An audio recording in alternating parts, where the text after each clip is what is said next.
Maybe you do know how it felt. I don't know what you're talking about.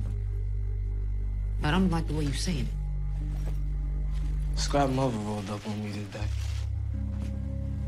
Said she ain't believe he killed himself. So Scrappy is one of many elements we're gonna dissect in this video. But last season I described Rock as a devil in a red dress, and we all know the events that unfolded at the end of season 1, where she was on demon time, trying to kill 2 birds with 1 stone in both Unique and Detective Howard. She also proved she was willing to use her own family if it meant achieving power. So as we enter the final stretch of Raising Kanan season 2, she's wearing red again, and it does seem like she's after blood. But only this time, she wants the blood of the Italians, which is something I'm gonna get to later on. But we're gonna start with Palomar. Now she was someone who felt the wrath of Rock in episode 8. Like I said, I don't know what you're talking about. I heard what you said.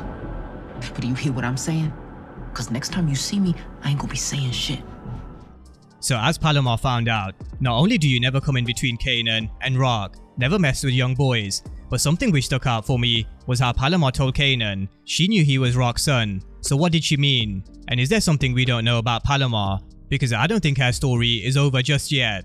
But that's Palomar, so we're gonna look at 4 further elements when it comes to Rock. We're gonna look at how Scrappy's death continues to haunt Raquel.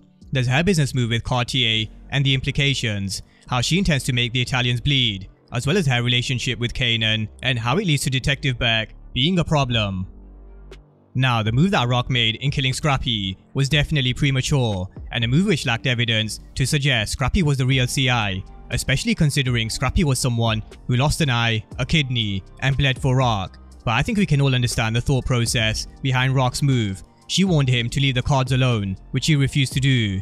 But also her being a Howard's former CI at the age of 16, it was probably this paranoia that was kicking in, especially considering she was a snitch back in the day. But it was only a matter of time until the truth was revealed. It wasn't Scrappy, it was his mom. My boy didn't kill himself. You know it like I do. Talk to your mother. Tell her to do something. Because if she don't, I will. Now, this is going to cause 2 problems for Rock. One which we've already seen with Kanan. Kanan confronting her about Scrappy, because at the time, she not only made Scrappy's death look like a suicide, she lied to Kanan. But a conversation with Scrappy's mom made Kanan realize, shit, Scrappy's death wasn't a suicide, and so we saw him questioning Rock. But the issue isn't just Kanan. Scrappy's mom refuses to believe his death was a suicide, and she said, if the police and Rock aren't going to do anything about it, she will. And what does she mean by she'll take matters into her own hands? Something we need to consider is Scrappy's mom was giving information to Detective Peng about whatever she overheard at her card games. So what was said in those games down in the basement, and what information does she know that could possibly get Rock into deep water? As I said before, Scrappy may be dead, but he continues to haunt Rock as each episode passes by. And Scrappy's mom is definitely one to watch, because it doesn't seem like she's going anywhere. She's been at the precinct a number of times, hounding Detective Peng, and now she's stepped to Kanan. Now, when it comes to Cartier, he was introduced as a character who was described as someone who has a vision for business, expanding into less crowded markets like DC and Baltimore, and he seems like he's someone who was right up Rock's alley. But it is clear for everyone to see, Rock's intentions with Cartier are pure business, rather than being involved with him romantically, although it doesn't seem like Cartier is aware, because he does drop his guard whenever he is with Rock. I got some shit in front of me that demands my immediate attention, so I'm gonna circle back to you.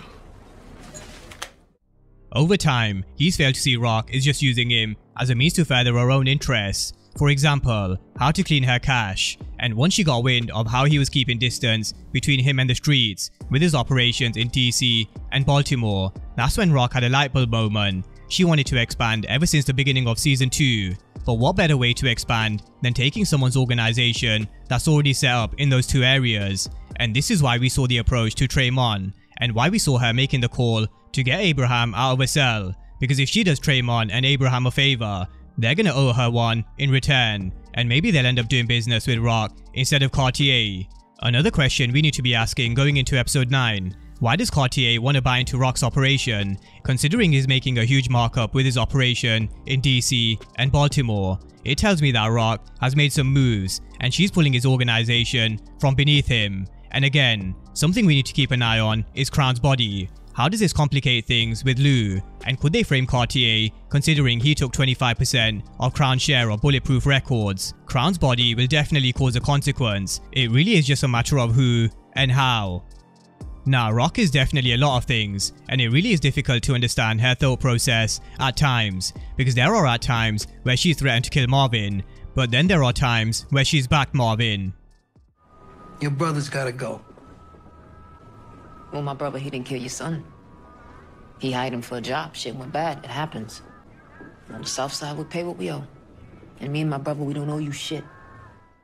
But we all knew Sal and the Italians weren't going to sit back, and Sal gave Jimmy another opportunity to put things right after what happened at the Catskills, and it was Jimmy who went and pulled the trigger on both Renee and Marvin. And Marvin has definitely survived the shooting, because he is seen talking to Rock in episode 9's trailer, but Renee probably is the innocent party who unfortunately got caught in the crossfire. And now there are two elements we need to keep an eye on. One, Sal's gonna be pissed that Jimmy fucked up yet another hit, and it's also the same person who Lou has a gun to, and Rock wants blood. She said she doesn't need to beat them, but she definitely wants to make them bleed for coming after Marvin. And we're about to see a role reversal from when Marvin saved Lou in season 1, and now it's Lou's time to step up in the game. Regardless of his careless mistakes he's making with the studio, he is someone who you don't want to fuck with. Now, when it comes to the relationship between Kanan and Rock, there are plenty of elements which make us question Rock's parenting. No, if there's something you want to say to me, you should probably say it. Don't dance around it, boy. House is nice. Kanan and Rock have got to a stage in their relationship where they have no idea how to communicate with each other. There's this blurred line in the middle, which I think neither of them want to cross. At times, they definitely talk in riddles and half-truths, but always finding a way to avoid the full truth. Rock keeps pushing Kanan and forcing him to ask her about Howard, but so far, Kanan's been biting his tongue, even after he opened the paternity results. But this relationship really is broken beyond repair, and something which will complicate things even further is the fact she was a CI when she was Kanan's age. So not only do we need to consider Kanan's reaction, but how will Lou and Marvin react when they find out Rock was a CI? But the final real nail in the coffin for Kanan and Rock's relationship will be Breeze. Whenever Breeze appears, this is the one person who I fully expect to fully take Kanan away from Rock. And the way they're heading with the storyline, I really wouldn't be surprised if this happened at some stage in season 3. Now, Detective Burke is also a huge problem, because in episode 9, she's gonna get closer to the truth about Baisley Park shooting and how it was Kanan who shot Howard. Maybe Sam the Crackhead is someone who will give her the missing piece of the puzzle she's after, but after episode 9, I can't see a way out for Burke. She's had way too many chances with Howard, Rock, and the Captain. Even after she was warned by the Captain, she still pursued Rock, so her death is definitely coming. But that's a breakdown of where we are with Rock, not just in terms of her relationship with Kanan, but also how Scrappy's death will continue to haunt her, a potential move with Cartier's business, and how she intends to strike back with the Italians. Because the devil in a red dress is gonna be on demon time. So drop all your thoughts down below on all of Rock's problems, and of course if you are new to the channel and you haven't done so already, then remember to smash the subscribe button if you want to see everything Power Book 3 and Power Universe related. But as always, thank you guys for watching, and I'll see you next time.